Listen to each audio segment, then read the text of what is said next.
lahat. Tingnan ninyo yung mga bahay noon ng mga congressman at tingnan ninyo ngayon kung ano kayaman sila, lalo na yung mga bahay nila sa Maynila. Pera namin yun. Pero wala kayong masabi sa akin. Alam mo bakit diretsahan ako magsalita?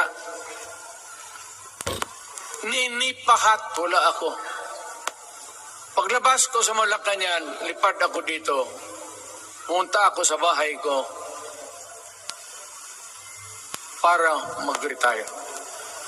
Ayaw ko sanang bumalik. Yeah.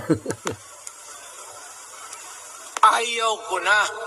Matanda na ako. Putang ina, napapandol lang ako dyan eh. Kaya lang, marami akong magandang